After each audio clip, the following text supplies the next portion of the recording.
За таны мэдхийн телевиз Монголын кикбокс тулааны спортын холбоо хамтран бэлтгэдэг тулааны спорт хөтөлбөр ээлж дугаар хэлж байна. За энэ төхөн дугаараа бүгд найрамд хятад ард тус болсон мэрэгжлийн халз тулааны цуврал халз тулаанд Монголын одоо кикбокс тэрхүү орцсон талаар төлнө. За энэ хүү тэмцээний бас нээлттэй ажиллагаас үүш та бүгд өгье.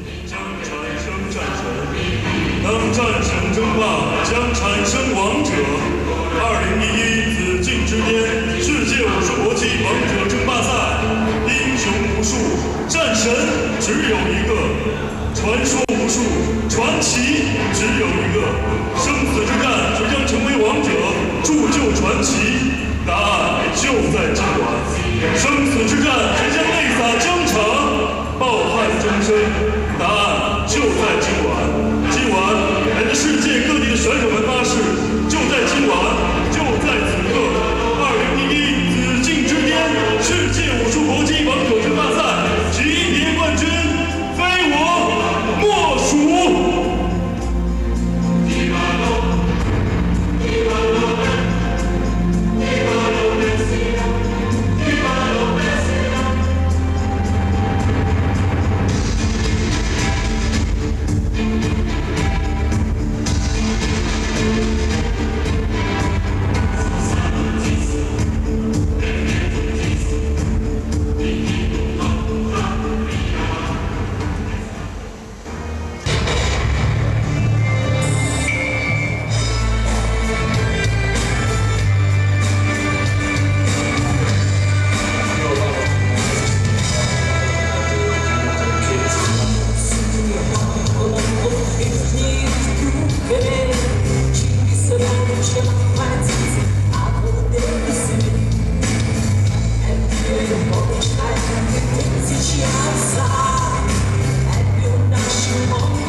下面让我们以热烈的掌声欢迎来自蒙古共和国的南方选手纳达阿姆。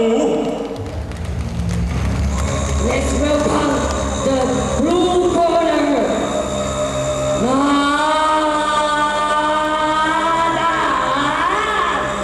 from the Republic of Mongolia.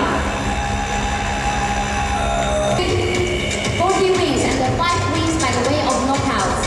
He is the champion of the World Association of Kickboxing Organization. За 2010 оноос хойш одоо бүгд найрамд хятад ард улсын засгийн газраас мэрэгжлийн кикбокс, мэрэгжлийн мутай боксыг одоо зохион явуулах эрхийг холбогдох одоо клубүүдэд олгосноор одоо дөнгөж жил одоо 2010 оноос одоо хятад бүгд найрамд хятад ард улсад одоо мэрэгжлийн K1 болон мэрэгжлийн мутай одоо тэмцээн зохиогддог боллоо.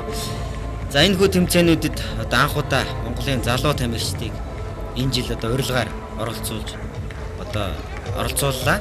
За энэ үйл явдал бол бас ялангуяа одоо мэрэгжлийн одоо мутай болон кикбокс K1-ы төрөл шинэ одоо хуудсыг нэмж байгаа гэж одоо ойлгож байна. За энэ удаа Монголын одоо нийт 5 тамирчин маань одоо урд хүрт мэрэгжлэр ингээд хүчээр өрсөлдлөө. За энэ та бидний харж байгаа одоо тулаан бол 71 кг-ийн жинд одоо олон улсын жин мастер Нада маань за мэрэгжлийн одоо K1-ы ангилалд одоо бүгд найрамд хятад ард улсын тамирчинтай тулалдж байгаа энэ хэсэг байна. За хятадын ер нь мэрэгжлийн тулааны одоо нэрийг бол TFC 1 гэсэн нэртэй. За энэ маань болохоор Top Forbidden City Championship гэсэн үлдээ. За энийг орчуулбал одоо ер нь энэ хаалттай хотын одоо шилдэг тулаачдаг шалгаруулах ийм одоо тэмцээн байна. Энэ тэмцээн бол одоо олон улсын одоо төвшөнд явагддаг мэрэгжлийн Каныг ангиллын дэрмөр зохиогддог ийм тэмцээн байна. За энэ удаа анх удаа одоо Монголоос тамирчид анх удаа өргөдөж тоглож байна. Энэ тэмцээн бол ерөөсөө 2011 оны 7 дугаар сараас одоо анх эхэлсэн. Энэ бол дөнгөж 5 дахь тэмцээн гэж байна. Тэр энэ тэмцээнс ингээд дүнэлтэхт бол хятадын тамирчдын бол ур чадварын хувьд бол муугүй. За ганцхан одоо тэмцээнийг шүүж байгаа шүүгчдийн хувьд бас хангалтгүй байна уу да гэж миний хувьд бас ажиж исэн. Ер нь зохион байгуулалт, дуу хөгжим, энтер таймент гэдэг энэ бүгд бол үнэхээр олон улсын одоо шаардлага одоо нийцсэн одоо үзэж байгаа одоо сонирхож байгаа хүмүүсийн бас сэтгэл төрхүүц ийм л зохион байгуулалттай тэмцээнүүдийг одоо урд түвшинт зохиодог болсон байна. За энэ маань энэ залуу одоо тамирчид маань энд одоо байнга орж тулалдах, өрсөлдөх, дуршлага, арга туршлагаа ур чадвараа нэмэх ийм одоо сайхан боломж одоо нэгдэж байгаа. За энэ одоо наадамтай өрсөлдөж байгаа тамирчин бол Хятад ард улсын тамирчин боловч Өвөр Монголын одоо Жирмийн аймагаас ирж өрсөлдөж гин гэж байгаа. Монголоор ярьдаг. Ийм Монгол одоо юм багсаатай ийм тамирчин байсан. Тэгээ ер нь одоо энэ яг TFC-д одоо Чансаагаар ч гэнэ өрсөлдөж байгаа, тэргүүн зэрэг өрсөлдөж байгаа тамирчид бол ихэнх нь одоо Монгол үндэстэй. Одоо Өвөр Монголын өөртөө цэцхорны ийм тамирчид дийлэн хувийг эзэлж яадаг. Ийм бас онцлог зүйл бас энэ хэвчээд байж байгаа. За ер нь залуу тамирчид маань бүгд найрамд Хятад ард улсын нийт 4 мужаар цуврал тэмцээнд орсон байгаа. Хятадын Хинан, Хятадын Шандуу муж, за тэгээд Гвандун, за тэгээд Хэбэй гэдэг энэ мужуудад одоо орж тулалдсан. За энэ бас нэгэн одоо тулааны хэсгээс харагдаж байна. Бүгд найрамд Хятад ард улсын Хинан мужийн Наньян гэж хотод одоо 60 одоо килограммд одоо шижир ирд маань. За одоо энэ Хинан мужийн одоо 1 номерын одоо тамирчин Зинжовтай одоо тулалдж байгаа. За Зинжов бол одоо бас энэ 18 настай тусгаалan одоо энэ мэрэгжлийн одоо ирийг бэлтгэж байгаа гэж энэ дасгалжуулагчтай танилцуулжсэн. Ур чадварын хувьд бол хөндөр ийм тамирчин байсан. За ингээ шижир ирдэн өсөлж байгаа чинь шижирийн бол хүүхэнгийн байлээ те. За Хятадын тамирчин бол одоо улаан өнгийн байлээ те өсөлдөж जैन. За Хятадын тамирчин бол одоо хамгаалалт сайтай, одоо бие бэлтрийн хөгжил сайтай, хурдтай ийм одоо бас сайн тамирчин байсан.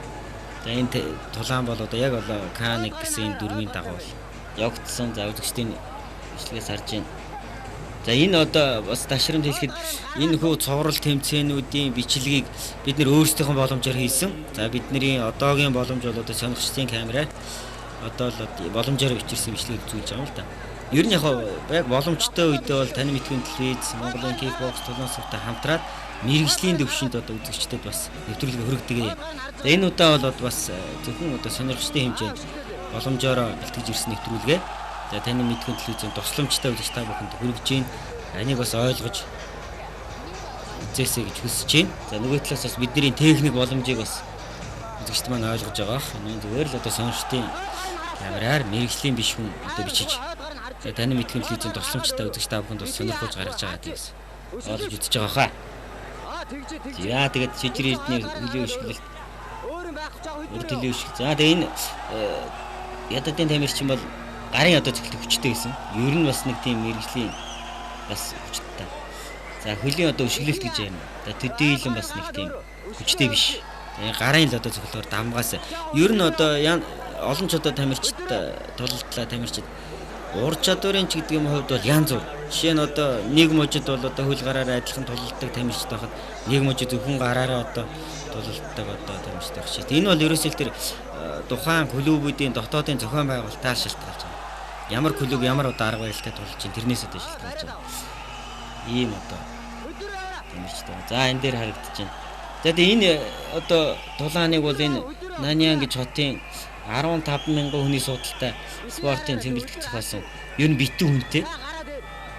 Байсан дээ энэ бас их гайхалтай тоо, бас гайхалтай зүйл болсон. Одоо урд хүршт маань одоо мэрэгжлийн одоо энэ кикбокс нээлттэй болоод удаагүй ч гэсэн сонирхогч олонтой. За тэгээ энэ бид нар зориулан өгсөн одоо кикбокс сонирхчдын сэтгүүл үүдийг Хятадын. За энэ сэтгүүл дээр бичсэн байлээ. Хятад бол өнөөдөр кикбоксыг сонирхдаг, дэмждэг 250 сая одоо дэмжих нэртэй гэж. За энэ одоо тулааныг одоо энэ одоо ордонд 15,000 үзэж байгаас гадна нэг одоо онлайнаар дамжуулж гар утсаараа хүлээж авах юм боломжтой юм байна. Тэгээ энэ гар утсаар л ингээд дамжуулаад үзэхдээ нэг тулааныг Хятадд 250 сая хүн үзэж идэг гэсэн юм одоо тоог сэтгүүл дээр тавьсан байсан. Энэ тоо бас тийм оргуу биш. Ер нь ингээд очиод ажаа та ингээд харж ахт бол үнэхээр одоо энэ Хятадын одоо тулааны одоо зах зээл бол маш том ордоо эргэлт ихтэй байгаа нь бол ажиглагдаж байна л да. За тэгээ энэ ташрамд бүгд найрамд Хятад ард улсын одоо холбогдох байгууллагуудтай сайхан харилцаа тогтоолоо. цаашдаа одоо Монголын тамирчид маань одоо энэ хятадд зохиогдож байгаа мэргэжлийн тэмцээнүүдэд байнга одоо оролцож тоглох гэрээнүүдийг хийлээ. За дээр нь одоо хятад бол жилд зөвхөн нэг одоо промошн гэж ярина одоо дулааны зохион байгуулалт 60 тэмцээн зохиодог гэж байна. Бид нэр 2-3 одоо байгууллагатаа бас гэрээ хийсэн. За нөгөө талаас бас хамтарч энэ кикбоксыг одоо хятад улсад одоо хөгжүүлэх тал дээр хамтарч ажиллахаар боллоо. Тамирчид солилцохоор боллоо, дасгалжуулагч нараа солилцохоор боллоо. За тамирчид маань одоо хамтарч бэлтгэл хийх, хамтар одоо сорилт хийх ийм одоо хэд хэдэн чухал одоо зүйлүүд дээр тохиролцоо гэрээнүүдийг хийсэн. За энэ явдал бол ерөөсөө энэ кикбокс спорт улам бүр одоо цааш хөгжих. За мөн улам бүр сурталчлагдах олон одоо сайн тамирчид төрөн гарч ур чадвар нэмэгдэх ийм л нөхцөл бололцоо бүрдүүлж байгаа одоо үйл явдал боллоо. За энэ тулааны 2 дугаар үеэс харагдаж байна. За хэдэн тамирчин башгаад энэ сэжрийн эрд нь бол хамгаалж сөрөг тоглоомнуудыг хийж байна. За тэгээд хэдэн тамирчин бол нуруу өндөр хуулгаар уурт ер нь давуу тал их байсан л та. Тэгээд ер нь энэ хятадын ирээнд бид нар анх удаа тулалдаж байна. Энэ удаа бол заавал ялалт аавна гэж ингэж бодож очисонгүй. Анх удаа орж байгаа учраас тэдний ур чадварыг судлах, ер нь тэдний одоо нөхцөл байдал, мэргэжлийн төвшин ер нь хэр байгааг л харах гэсэн юм том зорилготой очисон. Тэгээд ер нь урд төршийн ирээнд бол ер нь цохиж онохгүй бол ер нь оноогоор ингээд тоглоод одоо нэгдий одоо оноо илүү давмгаа ур чадварууд илүү байгаа ч гэсэн хожиход их бэрхтээ гэдгийг бас энэ удаа сайн